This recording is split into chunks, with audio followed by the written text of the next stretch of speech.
జయప్రకాష్ బాబు గారు 30 సంవత్సరాల నుంచి మాకు తెలుసు.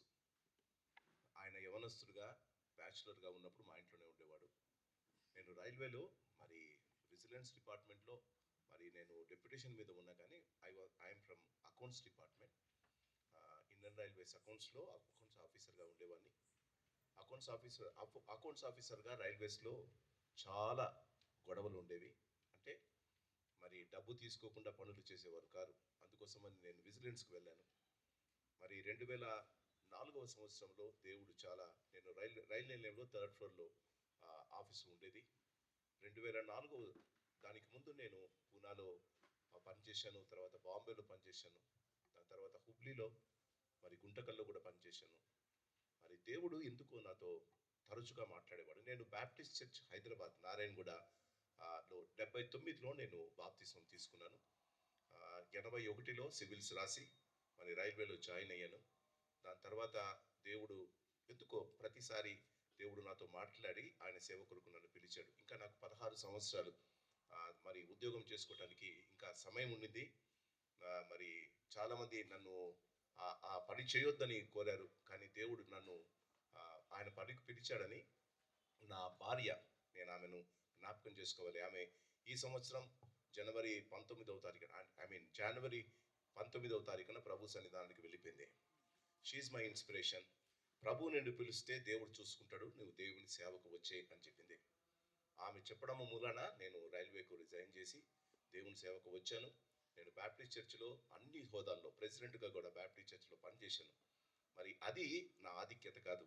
ఇప్పుడు దేవుని సేవకునిగా ఒక సంఘానికి 12 సంవత్సరాలుగా కాపరిగా ఉన్నాను.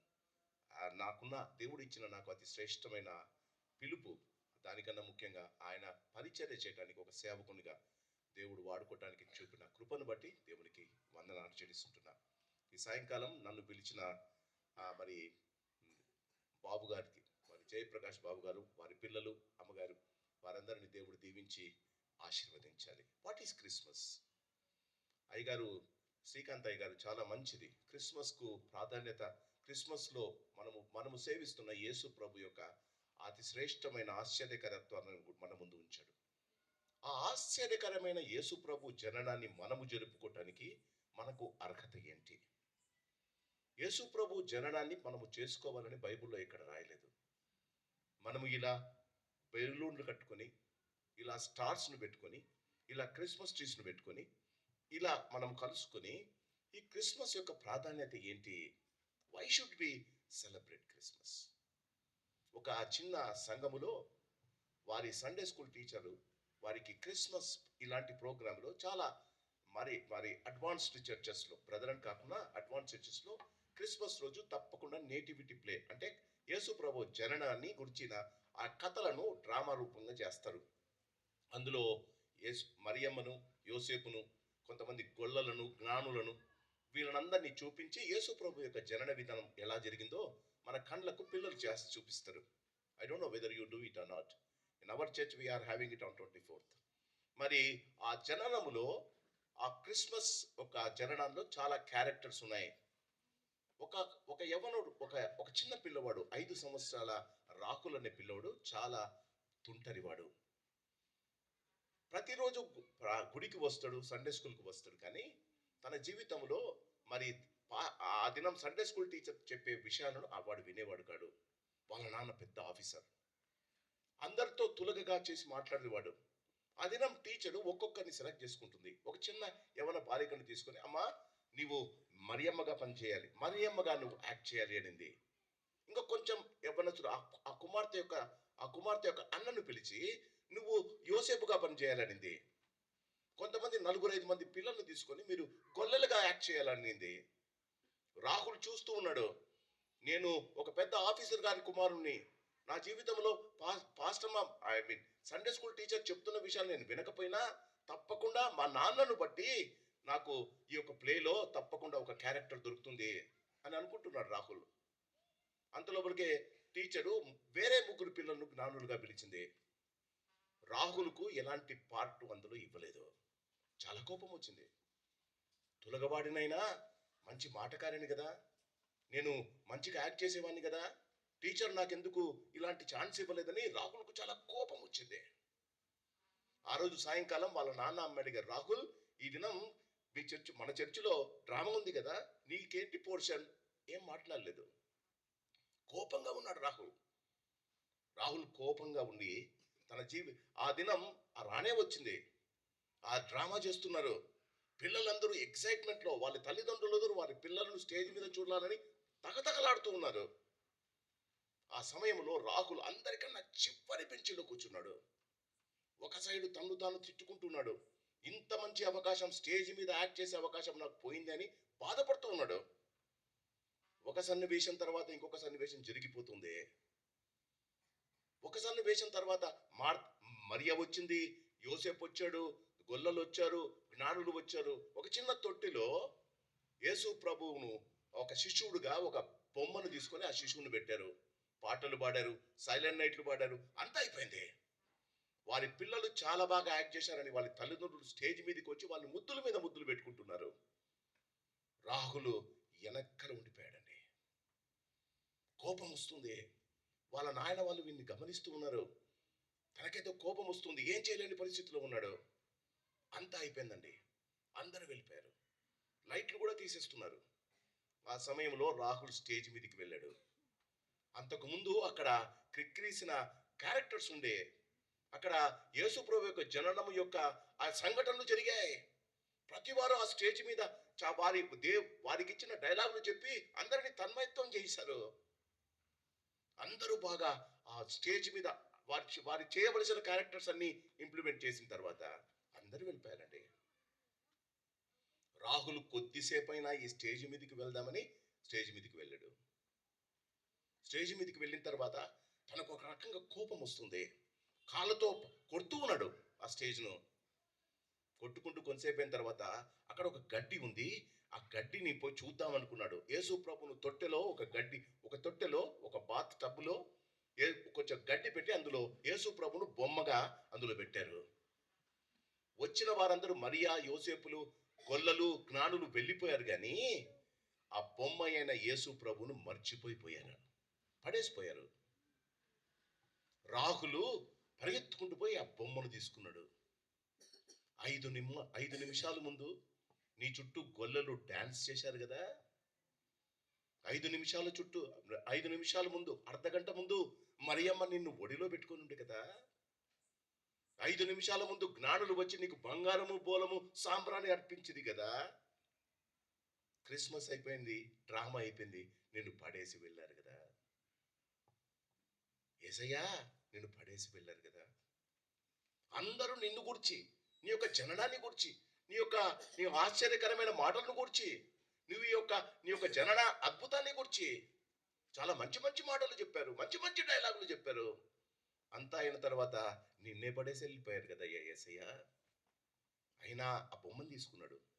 యేసు, అందరూ నిన్ను వదిలినా నువ్వు నాకు కావాలయ్యా, నా ఇంటికి వస్తావా? ఆ ముద్దు పెట్టుకుంటూ ఆ బొమ్మగా యాక్ట్ చేసిన యేసు ప్రభును ఇంటికి తీసుకుని వెళ్ళాడు. ఈ సాయంకాల సమయంలో క్రిస్మస్ సంబరాలు జరుపుకుంటున్న మనం క్రీస్తును మర్చిపోయి క్రిస్మస్ను జరుపుకోవడం ఎంత అవివేకం కదా. మన ఇంటి ముందు మనం కావలసినంత మన ఇండ్లను పెయింట్లతో అలంకరించుకున్నాం, క్లీన్ చేసుకుంటున్నాం. ఈ దినాలలో చాలా అడ్వాన్స్డ్ అయిపోయాం. అర్బన్ కంపెనీలు వాళ్ళు వచ్చి అన్ని పనులు చేసిపోతున్నారు కదా. మంచి మంచి బట్టలు తప్పకుండా కుట్టించుకున్నారా? మరి టైలర్ దగ్గర నుంచి తెచ్చేసుకున్నారా? 25 వేసుకోవాలిగా. మీ బర్త్డే కాదు కదండి, ఎందుకు వేసుకున్నారండి? మన బర్త్డే కాదు కదా, పిండి వంటలు ఎందుకు చేసుకున్నారండి? మన బర్త్డే మన కొడుకు బర్త్డే కదా, కాదు కదా. మరి కేకులు ఎందుకు ఆర్డర్ ఇచ్చారండి? ఈ సంబరాలు ఎందుకండి? ఒకసారి మనల్ని మనం పరీక్షించుకోవాలి. లూకా సువార్త 2వ అధ్యాయం. లూకా సువార్త ఆశ్చర్యకరుడైన యేసుని గురించి చాలా చక్కగా శ్రీకాంత్ గారు చెప్పారు. ఆ యేసు యొక్క జననములో మనము పోగొట్టుకున్న అతి శ్రేష్టమైన ఆశీర్వాదాన్ని గురించి ఉదయకాలం మీతో చెప్పాలి. We are all Christians. మనమంతా క్రైస్తవులం. మన జీవితాల్లో జాగ్రత్తగా గమనించండి. మనమంతా క్రైస్తవులం. మనము యేసునామమున బాప్తిస్మం తీసుకున్న వారం. కానీ అన్యుల మాదిరి అయిపోతున్నామండి. ఈ దినాలలో నిన్నటి దినం నేను పేపర్లో చూస్తూ ఉంటే క్రిస్మస్ సమయంలో మీరు బాగా గమనించారు, ప్రపంచమంతటా క్రిస్మస్ సమయంలో జరిగినంత లావాదేవీలు బిజినెస్లు జరగబట. పోయిన సంవత్సరం 23 క్రిస్మస్ డిసెంబర్ మాసాన జరిగిన ప్రపంచంలో జరిగిన క్రిస్మస్ మెటీరియల్ యొక్క అంచనాల ప్రకారం వారు జరిగిన బిజినెస్ ఎంతో తెలుసా? $30 ట్రిలియన్. మిలియన్, బిలియన్, ట్రిలియన్ డాలర్లు. కోటాను కోట్ల 6,000 కోట్ల రూపాయలు క్రైస్తవులు ఈ డెకరేషన్స్ కొరకు చేస్తారట. లూకాసు వార్త 2వ అధ్యాయం, లూకాసు వార్త 2వ అధ్యాయము 8 నుంచి చదువుతున్న బైబిల్ ఉన్న వార్త దయచేసి తెరవండి. లూకాసు వార్త 2వ అధ్యాయము 8వ వచనం. ఆ దేశములో కొందరు గొర్రెల కాపరులు పొలములో ఉండి రాత్రి వేళ తమ మందను కాచుకొనుచుండగా ప్రభువు దూత వారి యొద్దకు వచ్చి నిలిచెను. ప్రభువు మహిమ వారి చుట్టూ ప్రకాశించినందున వారు మిక్కిలి భయపడిరి. అయితే ఆ దూత, భయపడకుడి, ఇదిగో ప్రజలందరికీ కలగబో మహా సంతోషకరమైన సువర్తమానము నేను మీకు తెలియజేయుచున్నాను. దావీదు పట్టణమందు నేడు రక్షకుడు మీ కొరకు పుట్టి ఉన్నాడు. ఈయన ప్రభు అయిన క్రీస్తు. దానికిదే మీకు ఆనవాలు. ఒక శిశువు పొత్తిగుడ్డలతో చుట్టబడి ఒక తొట్టెలో పండుకొని ఉండట మీరు చూచెదరని వారితో చెప్పెను. వెంటనే పరలోక సైన్య సమూహము ఆ దూతతో కూడా నుండి సర్వోన్నతమైన స్థలములో దేవునికి మహిమయు ఆయనకిష్టులైన మనుషులకు భూమి మీద సమాధానము కలుగును కాక అని దేవునికి స్తోత్రము చేయుచుండెను. క్రీస్తునందు ప్రియమైన వారలారా, దయచేసి నా బ్యాక్గ్రౌండ్ కూడా బ్యాప్టిస్ట్ వారిని అయినా నా బ్యాక్గ్రౌండ్ కూడా బ్రదరన్ గ్రూపే. నా భార్య స్టాంచ్ బ్రదరన్ అండి. ఆమె బ్యాప్టిస్ట్, నేను బ్యాప్టిస్ట్ సంఘానికి రావడం, ఆమె కూడా బ్యాప్టిస్ట్ సంఘానికి వస్తుంది. ఎంతమంది బైబిల్ తెచ్చారు ఈ సాయంకాలం? క్రిస్మస్ పండుగలకు ఎంతమంది బైబిల్ తెచ్చారు? ఇంగ్లీష్లో ఒక ప్రాబం ఉంది, carry your Bible when you can. The Bible will carry you. The God of the Bible will carry you when you cannot carry yourself. Carry the Bible when you can. క్రీస్తున్న బైబిలును నువ్వు మొయ్యి. నీవు మోయగలిగిన సమయములో బైబిల్ను మొయ్యి. నిన్ను నీవు మోసుకోలేని సమయములో ఈ బైబిల్లోని దేవుడు నిన్ను మోస్తాడు. చాలా మంది క్రైస్తవులు చేతులు ఒప్పుకుంటూ గుడికి వస్తారండి. క్షమించండి, నా జీవితంలో నేను బైబిల్ లేకుండా బ్యాంకుకు కూడా వెళ్ళనండి. ఒకసారి నా బ్యాంకుకి వెళ్ళినప్పుడు బ్యాంక్ మేనేజర్ గారు, చాలా మంచి ఫ్రెండ్, ఆయన అడిగాడు, నీవు చెక్ బుక్తో పాటు బైబిల్ కూడా ఎందుకు తెచ్చుకుంటావు అన్నాడు. నేనన్నా ఆ చెక్కు వల్ల డ్రా చేసే మనీ కూడా ఈ బైబిల్లోని దేవుడు నాకు ఇచ్చింది అని చెప్పా. ఆమేన్. మనము మన దేవుని గురించి ప్రతి వారికి తెలియజేయడానికి దీనికి బైబుల్ అని అంటారు. బైబుల్ అంటే ఏంటంటే బిబ్లియో అంటే పుస్తకము, అందుకే గ్రంథం అని రాశారు. Do you know what is the spelling of Bible? నేను కొంచెం పూర్లేండి ఇంగ్లీష్, చెప్పండి, తెలిసిన వాళ్ళు చెప్పండి. Bible spelling very good. Basic information before leaving earth. Basic information before leaving earth. గమనించండి, బేసిక్ ఇన్ఫర్మేషన్ అంటే తెలుసా? క్రిస్మస్ లో నేడు రక్షకుడు మీ కొరకు పుట్టి ఉన్నాడు. Basic information of the Bible is that. మన జీవితాల్లో మనం గమనించాలి. బైబుల్ను క్యారీ చేయడం, బైబుల్లో చెప్పబడిన ఈ ఆశ్చర్యకరమైన యేసును మన జీవితంలో చేర్చుకోవడం. ప్రపంచమంతా ఎందుకు ఈ యొక్క క్రిస్మస్ ను చేసుకుంటారు? మొన్నటి దినం శ్రద్ధ ఎక్స్టెన్షన్ అని సంగీత్ థియేటర్, పాత సంగీత్ థియేటర్ పక్కన ఒక పెద్ద క్రిస్మస్ డెకరేషన్ వాళ్ళు మాత్రమే చేస్తారు. మనము మామూలుగా ఇంటికి ఒక స్టార్ కట్టుకుంటాం, అంతేనండి? జయప్రకాష్ కట్టారా? ఒకటే కట్టుకుంటాం. ఇంటి ముందు స్టార్ ఎందుకు కడతారండి తెలుసా? క్రిస్మస్ లో స్టార్ కడతారు కదా. స్టార్ కట్టలేదా? కట్టారా? క్రిస్మస్ లో స్టార్ ఎందుకు కట్టారండి? ఆ జ్ఞానులు యేసును కనుగొని ఆయన పూజించే వరకు ఆ తార వారి ముందు నడిచి యేసు ఉన్న ఇంటి మీద నిలిచెను. నేను ఒక ప్రశ్న అడగనా? స్టార్ కట్టిన ప్రతి ఇంటిలో యేసు ఉన్నాడా? మీ ఇంటిలో యేసు ఉంటే స్టార్ కట్టండమ్మా. అన్యులకు మీ ఇంటిలో యేసు మాటలు వినిపించాలి, కొట్లాట్లు కావమ్మా. అన్యులకు యేసు పాటలు వినిపించాలి. మనం క్రిస్మస్లో స్టార్ను పెట్టుకుంటాం కానీ ఆ స్టార్ను దారి చూపి యేసునుకు దారి చూపిన స్టార్ను పెట్టుకుంటాం కానీ యేసులు ఇంట్లో లేకపోతే ఆ శ్రద్ధ ఎన్కేతో నేను పోయినసారి నేను రీసెంట్గా వెళ్ళినప్పుడు ఆయన క్రిస్మస్ ట్రీ కోసం డెకరేషన్ కోసం చర్చి కోసం వెళ్ళాను. ఆయన మన ఇంట్లో ఒకటి కడతామండి, ఆయన 53 కట్టాడు. 53 స్టార్లు కట్టి ఆ స్టార్లన్నింటిలో లైట్లు పెట్టాడు. నేను ఆయన అడిగాను, అయ్యా నేను క్రైస్తవుని, నేను కాపరిని, నా ఇంటికి నేను ఒకటే స్టార్ను కొట్టుకుంటాను, నువ్వు ఇన్నెందుకు కట్టావు? ఆయన అంటాడు, నా దగ్గర 53 రకాల స్టార్లు ఉన్నాయి సార్. ఎవరైనా వచ్చి స్టార్ అడిగితే ఈ 53లో ఏది కావాలని అడుగుతాను, వారు అడిగినది వారు కొనుక్కొని పోతే నాకు డబ్బులు వస్తాయి సార్. మనము డబ్బుల కోసం కట్టలేదండి. క్రీస్తు నందు ప్రేమైన వాళ్ళరా, యేసు నీ హృదయములో జన్మించి, యేసు నీ కుటుంబంలో మరి యెహోషువ చెప్పినట్టు నేనును నా ఇంటి వారును యెహోవానే సేవించదమనే వారు మాత్రమే కట్టుకోవాలట. తెలుసా? స్టార్ కట్టుకున్నంత మాత్రం. తెలుగులో ఒక సామెత ఉంది, ఆంధ్రాలో చాలా, రాయలసీమలో ఆంధ్రలో చాలా భయంకరంగా వాడతారు. ఇంటి పైన స్టార్ అట, ఇంట్లో బారట. అవునా? అదే సిద్ధాంతంలో ఇంకా బతుకుతూ ఉన్నామా? ఒకసారి గమనించండి. స్టారు ఉన్న ఇంటిలో యేసయ్య ఉండాలండి. లేకపోతే రాహుల్ మాది ఈ రాత్రి యేసును మీ ఇంటికి తీసుకుని వెళ్ళండి. ఈ సాయంకాలం క్రీస్తు నందు ప్రియమైన వాళ్ళారా, ఒక్కసారి లూకాసు వార్త 2వ అధ్యాయం దూచి చెప్పిన మాట విందాం. లూకాసు వార్త 2వ అధ్యాయము 10వ వచనం. అయితే ఆ దూత, భయపడుకుడి, ఇదిగో ప్రజలందరికీ కలగబోవు మహా సంతోషకరమైన సువర్తమానం. ప్రపంచంలో వారందరూ ఎందుకు యేసు ప్రభు యొక్క జననాన్ని చేసుకుంటారు? క్రైస్తవేతరులు ప్రపంచంలో ఎవరికైనా ఎలాంటి దేశానికైనా తప్పకుండా డిసెంబర్ 25 హాలిడే ఇస్తారు. Even communist countries. ఎందుకు 25న వారు ఎందుకు ప్రపంచమంతా యేసు ప్రభు అందరికీ మహా సంతోషకరమైన సువర్తమానం? ఎందుకంటే క్రిస్మస్ కేవలం మనకు మాత్రమే కాదండి, ప్రజలు అందరికీ. ఇదిగో ప్రజలందరికీ కలగబోవు మహా సంతోషకరమైన సువర్తమానం. ఈ ఉదయకాలం ఈ సాయంకాలం మీరు గమనించాలి. ప్రజలతో మీరు చేరిపోకూడదండి. ప్రజలు ఎందుకు చేసుకుంటున్నారో తెలుసా? యేసు ప్రభు యొక్క జననం హిస్టారికల్ ఈవెంట్ అండి, చారిత్రాత్మక ఘట్టమది. యేసు జననముతో సమయం రెండుగా విడిపోయింది. కూర్చున్న వారందరూ ఏదో ఒక దినాన జన్మించారు. మీ డేట్ ఆఫ్ బర్త్ ఉంది కదండి, మీకు డేట్ ఆఫ్ బర్త్ ఉందా?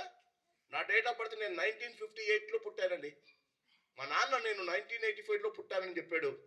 1958లో నేను పుట్టాను అనడానికి నేనేం చెప్తున్నానండి, యేసు ప్రభువు జన్మించిన తరువాత 1958 సంవత్సరాలకు నేను పుట్టానని చెప్తున్నారు. చాలా మంది యేసు పుట్టాడా అంటాడు.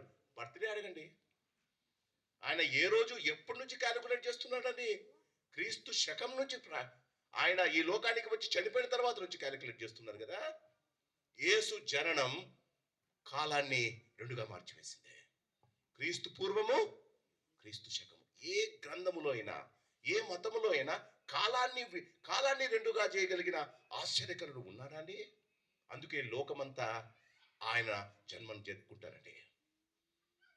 క్రీస్తునందు ప్రియమైన వాళ్ళరా, రెండవది, ఆయన కేవలం కాలమును విభజించిన వాడు మాత్రమే కాదు, కాలములు సమయములు తండ్రి ఆధీనములో ఉన్నాయి.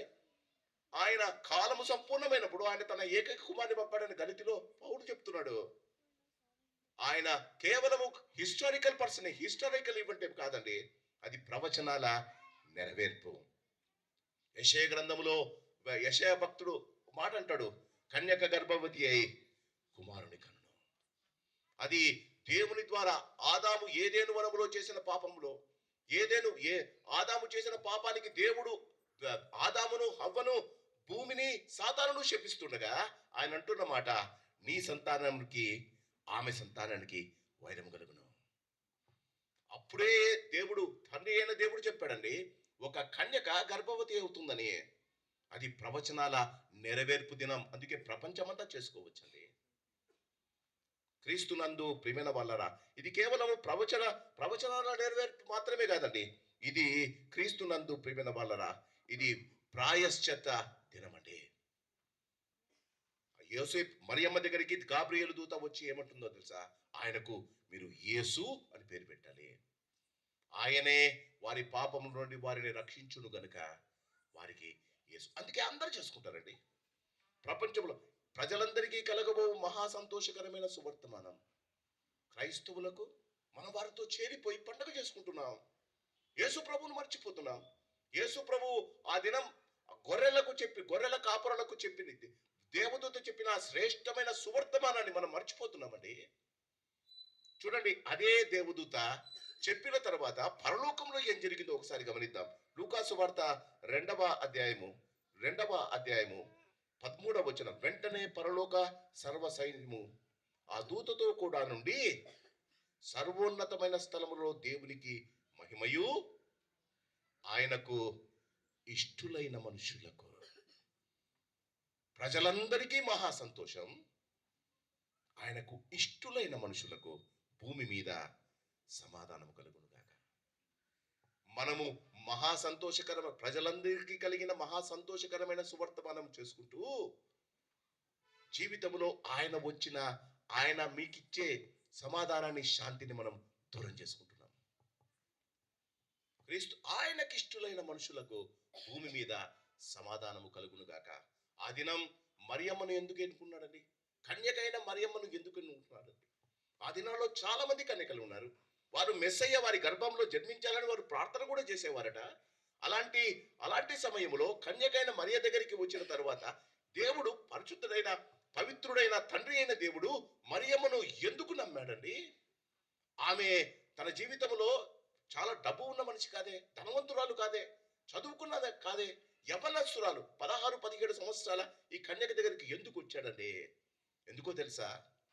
తన జీవితంలో ఆయనకిష్టులైన మనుషులు ఎవరండి? మరియమ్మ మొదటి వ్యక్తి.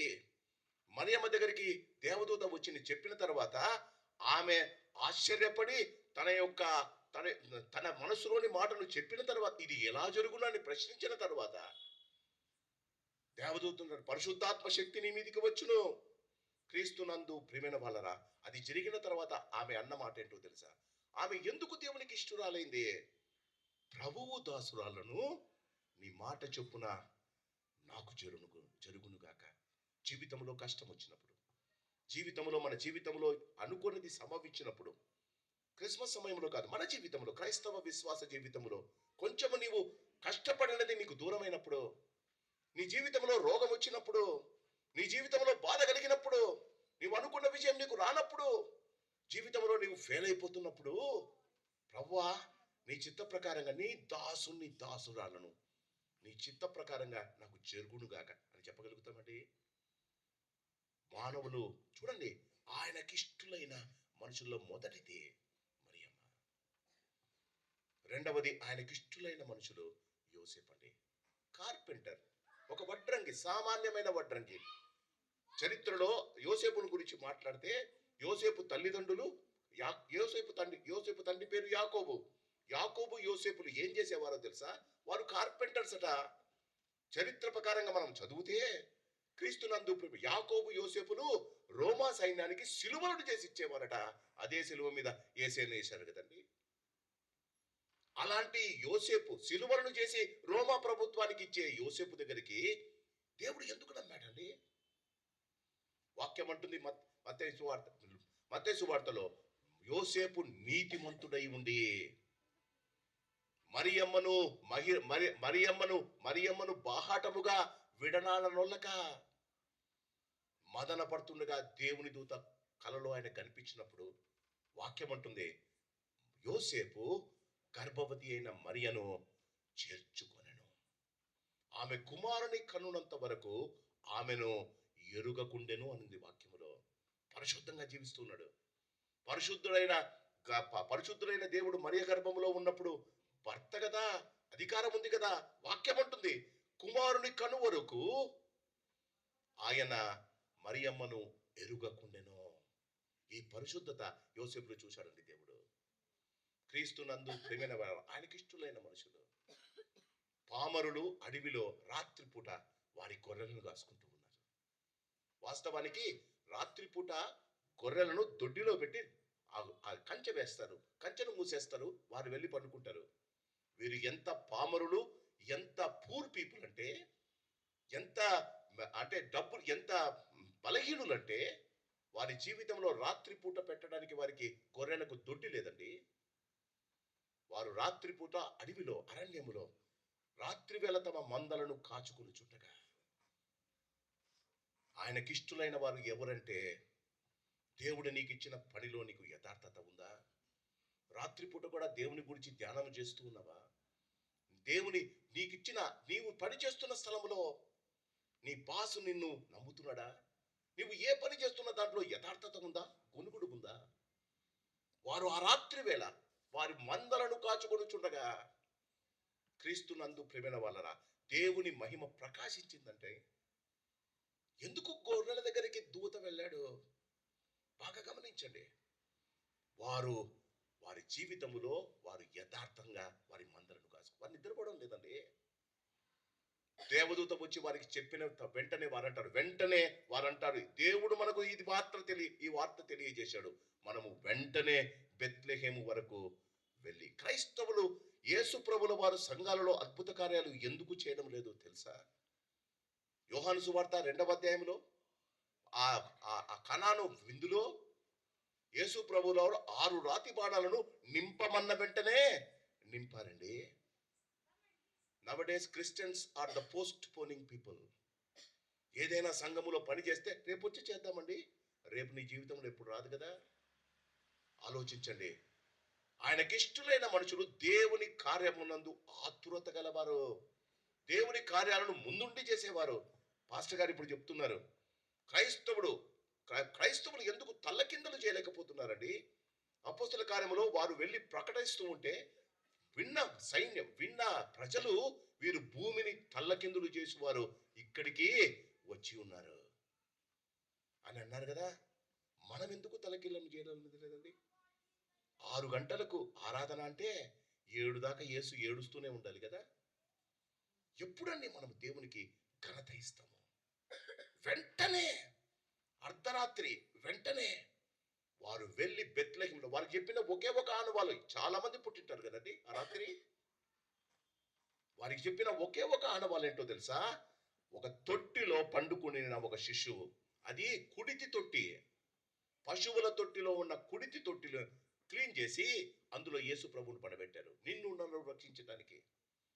ఫిలిప్పీలకు రాసిన పత్రిక 2వ అధ్యాయంలో ఉంది, తండ్రి కుడిపార్శ్వంలో ఉండి దేవుడని పిలుచుకుంటే భాగ్యాన్ని వదిలిపెట్టి ఆయన నాలాగా నీలాగా మనిషిని అవతారం ఎక్కడానికి తను తాను తగ్గించుకొని మరణము పొందిన అంతగా, సిలువ మరణము పొందినంతగా ఆయన దక్కించుకున్నాడు.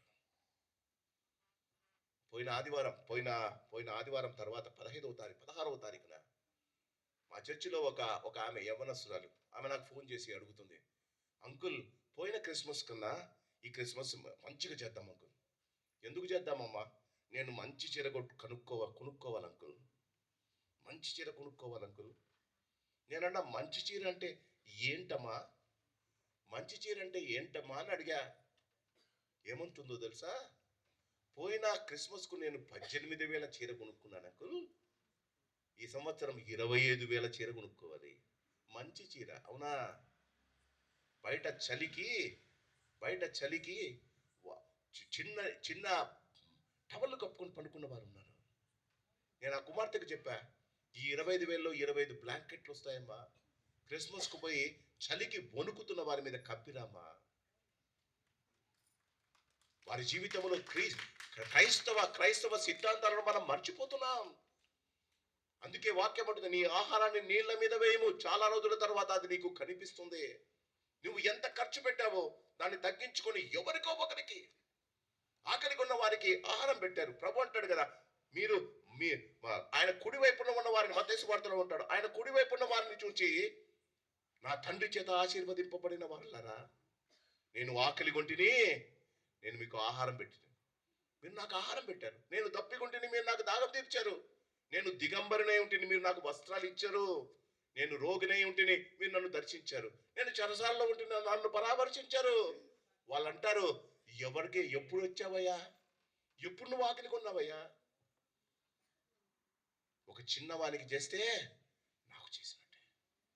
క్రిస్మస్ క్రీస్తు నందు ప్రేమైన వాళ్ళ గమనించండి, వెంటనే ఏదో ఒక మంచి కార్యం. ఫిలిప్పీలో పౌలు అంటాడు, ప్రతివాడు వాని సొంత కార్యాలను చూసుకుంటున్నాడు, ఏ ఒక్కడు క్రీస్తు కార్యాలు చేయడానికి ఇష్టపడడం లేదు. ఈ వాక్యము నన్ను ప్రోత్సహించిందండి. నా ఉద్యోగం వదిలిపెట్టి దేవుని సేవకు రావడానికి కారణం ఇదే. ప్రతివాడు వాని సొంత కార్యాలను చూసుకుంటున్నాడు. 2004లో నాకు 1,23,000 జీతం ఉండేది. 1,23,000 జీతం. 2003లో నేను దాన్ని డిజైన్ చేశా. ఇంటికి వచ్చిన తర్వాత నా భార్యను అడిగా. ఆమె ఒక స్కూల్లో టీచర్గా, సీనియర్ టీచర్గా పనిచేస్తుంది. ఆమె నాతో ఒక మాట అంది, అమ్మా, ₹1,00,000 పోతున్నాయి కదా, ఎలా మేనేజ్ చేద్దాం? ఒక మాట అనింది,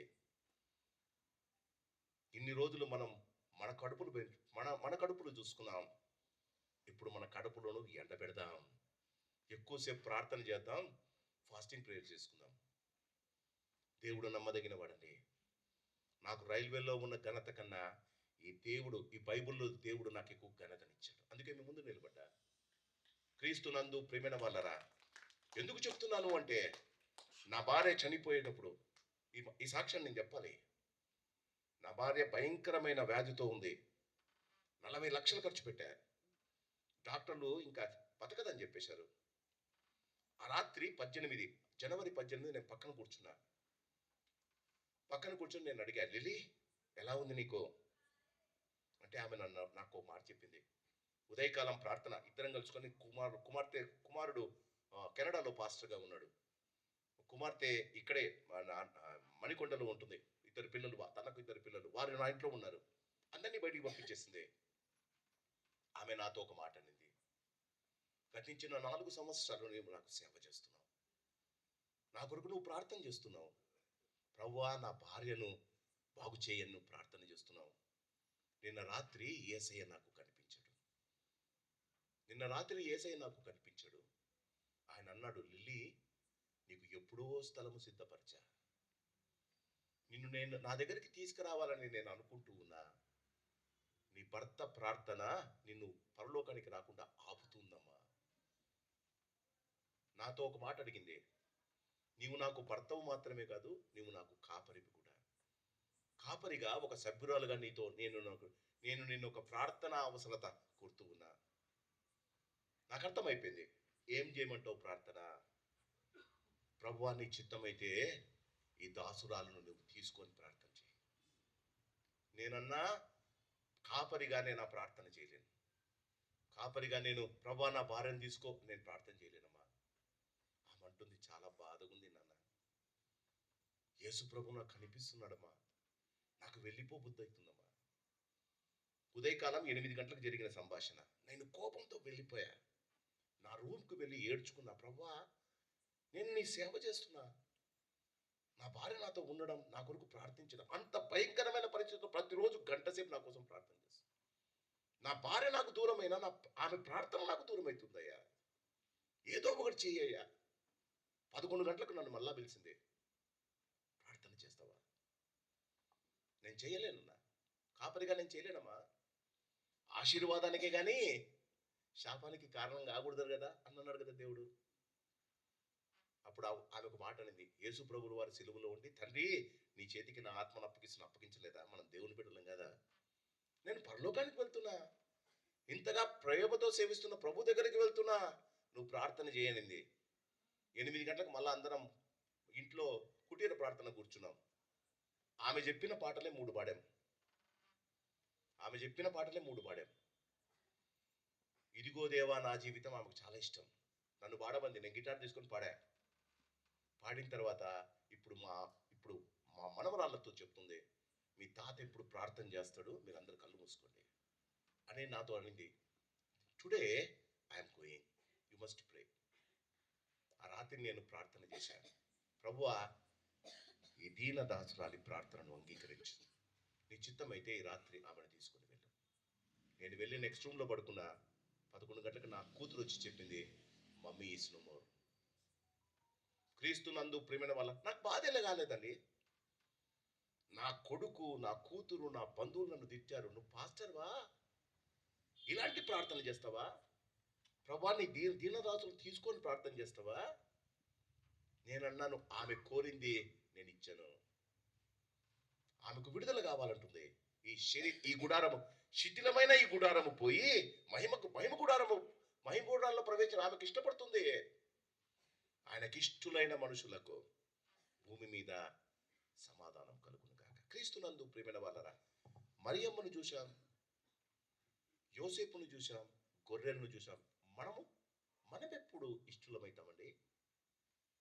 ఏదైనా వనములో క్రీస్తునందు ప్రియమైన వాళ్ళరా, ఆదికాండము మొదటి అధ్యాయములో ఆయన వాక్కు చేత సమస్తాన్ని సృజించాడు కదండి. ఆయన వెలుగు కలుగును అనగా వెలుగు కలిగెను. ఆయన వెలుగును చీకటిని వేరుపరచెను.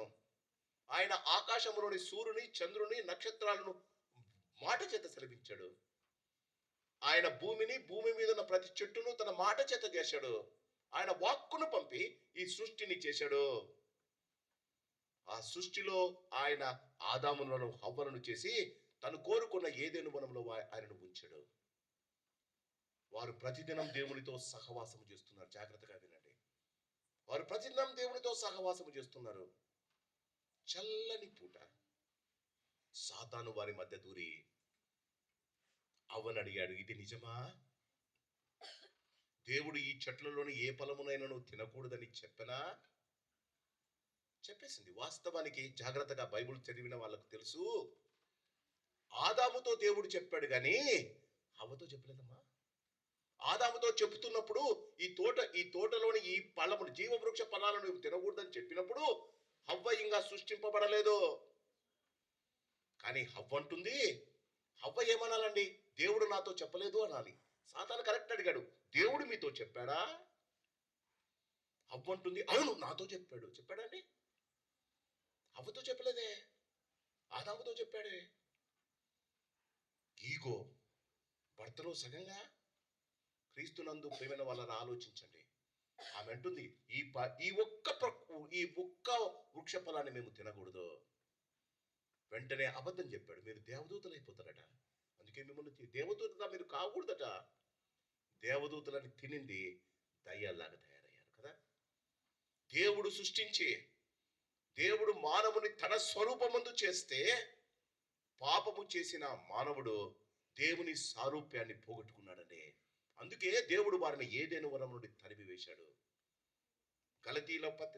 పౌలు గలతీలకు రాస్తూ అంటాడు, కాలము సమీపమైనప్పుడు ఆయన తన ప్రియకుమారుడు, మనము మన పోలికలో మనుషులను చేద్దామన్న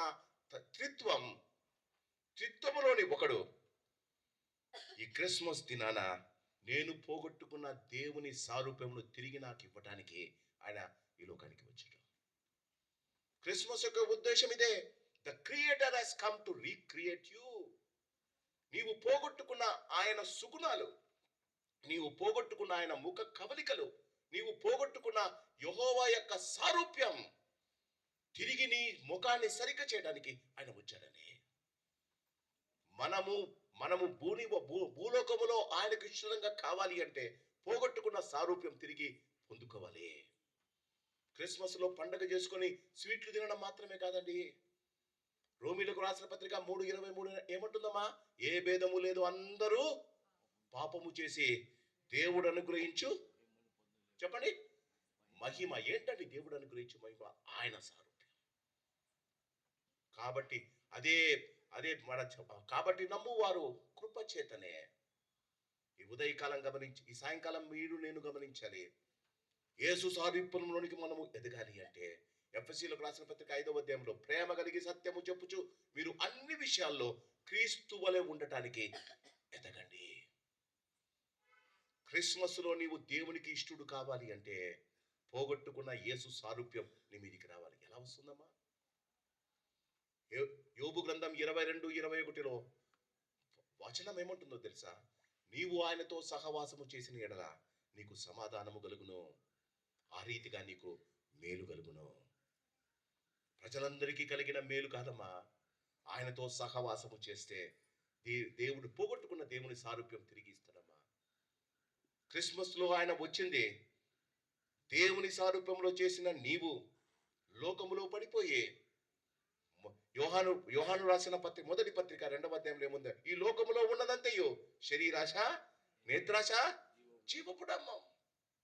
నీవు ఎంత ముసుగులు వేసుకున్నా, ఎంత మైమరుగులు తొడుక్కున్నా, జీవపు డమ్మముతో దయ్యములాగా కనిపిస్తున్నాం కదా. యేసు ప్రభు వచ్చిందే, ద క్రియేటర్ హస్ కమ్. సర్వశక్తుడు, సృష్టికర్త అయిన దేవుడు నీ సారూప్యాన్ని తిరిగి సృష్టికర్తగా మార్చడానికి క్రిస్మస్ దినాన వచ్చాడు. ఒప్పుకుంటావా?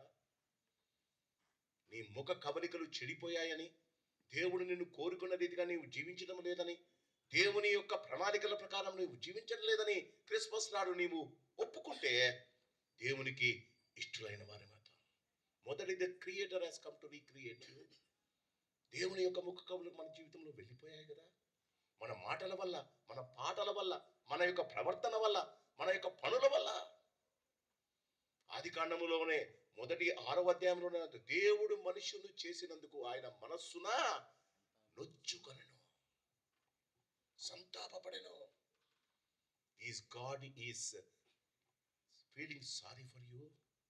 దేవుడు నిన్ను చేసిన దానికి బాధపడుతున్నాడా? ఈ సాయంకాలం క్రిస్మస్ సమయాన నిన్ను నీవు పరీక్ష చేసుకోవాలమ్మా. అందరం రాహుల్ వాళ్ళ ఫ్రెండ్స్ మాది క్రిస్మస్ జరుపుకొని క్రీస్తును వదిలేసి వెళ్తున్నాం కదా. ఆయన నీ హృదయంలో జన్మించాడా? నిన్ను ఆయన స్వరూపంలో చేశాడు కదా. మన మాటలు, మన పాటలు, మన పాపముల వల్ల, పాపములకు వచ్చే జీతం మరణమని ఆయన మరణానికి కూడా సిద్ధపడ్డాడు కదా. ఈ సాయంకాలం నీ ముఖ కవికలు కావాలి అంటే ఎఫెసీయులకు రాస్తూ అంటాడు, ఇంతకుముందే కోట్ చేశా, ప్రేమ కలిగి సత్యము చెప్పుచు మనము అన్ని విషయములో తిరిగి ఆ సారూప్యాన్ని పొందుకుందాం.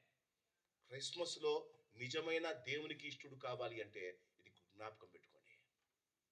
ప్రేమ కలిగి.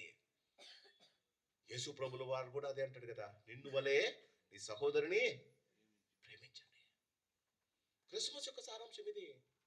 మనము పోగొట్టుకున్న దేవుని సారూప్యాన్ని తిరిగి పొందడానికి క్రిస్మస్ క్రియేటర్ హెస్ కమ్. రెండవది, Christmas the saviour he's come. ఆయనే వారి పాపము నుండి వారిని రక్షించును గనుక ఆయనకు యేసు అని పేరు పెట్టాలి. బర్త్డే యేసు తప్ప గొర్రెల కాపుల దగ్గరకు వచ్చి చెప్పిన మాట అదే, నేడు బెత్లెహేములో నేడు మీ కొరకు రక్షకుడు పుట్టి ఉన్నాడు. అందరికీ క్రీస్తు పుట్టాడండి. ఆయనకి ఇష్టమైన వారికి రక్షకుడు పుట్టాడండి. ఎక్కడ పుట్టాడండి? ఆయనకు సత్రంలో స్థలము లేదు. ఆయన నీ హృదయాన్ని అడుగుతున్నాడు. వాక్యం ఉంటుంది, హృదయము అన్నిటికన్నా మోసకరమైనది, అది ఘోరమైన వ్యాధి కలది. క్రిస్మస్ దినాన ఇది నువ్వు తెలుసుకోవాలి. మనము పాపము చేత జోగిపోతుండగా, నరకానికి జోగిపడుతుండగా రక్షకుడు వచ్చాడు. అది క్రిస్మస్ దినాన. క్రిస్మస్ జరుపుకుంటూ యేసయ్యని గురించి ఆలోచిస్తూ కొత్త బట్టలు కట్టుకుంటే మనకేం రాదు తల్లి. ఇప్పటిదాకా నీ హృదయంలో యేసు ఉన్నాడన్న భ్రమలో ఉన్నావేమో. నేడు రక్షకుడు నీ కొరకు పుట్టి ఉన్నాడు. The saviour has come on Christmas day. ఎవరైతే వారి జీవితంలో యేసును రక్షకుడుగా అంగీకరించి అభిషక్తుని ఆరాధిస్తూ ఉన్నారో వారు మాత్రమే ఆయనకి ఇష్టలైన మనుషులు. మిగతా వారందరూ ప్రజలందరితో, ఇదిగో ప్రజలందరికీ కలగబోయే మహా సంతోషకరమైన సువార్తమానం. నీవు ఆయనకు ఇష్టడు కావాలమ్మా. నేను ఆయనకు ఇష్టడను కనుక అని దావీదు అంటాడమ్మా. ఎలా? ఉదయానికి, ప్రభువా నీ సన్నిధి నుండి నన్ను త్రోసివేయొద్దు. ఈ సాయంకాల సమయంలో ఒకసారి నిన్ను నువ్వు జ్ఞాపకం చేసుకో. EC your saviour. ఆయన నీకు రక్షకుడా? పాపాల నుంచి రక్షింపబడ్డావా? మన జీవితాల్లో గమనించండి. రోమా 8:28, దేవుని ప్రేమించు వారికి ఆయన సంకల్పము చొప్పున పిలువబడిన వారికి. నువ్వు పిలువబడ్డావా? మేలు కలుగుతున్నాయి, సమస్తమును సమకూడి జరుగుతుంది. జీవితంలో క్రిస్మస్ సేవియర్ హస్ కమ్. ఎందుకు? నా పాపాలు. మొదటి యోహాను పత్రిక యోహాను భక్తుడు అంటాడు,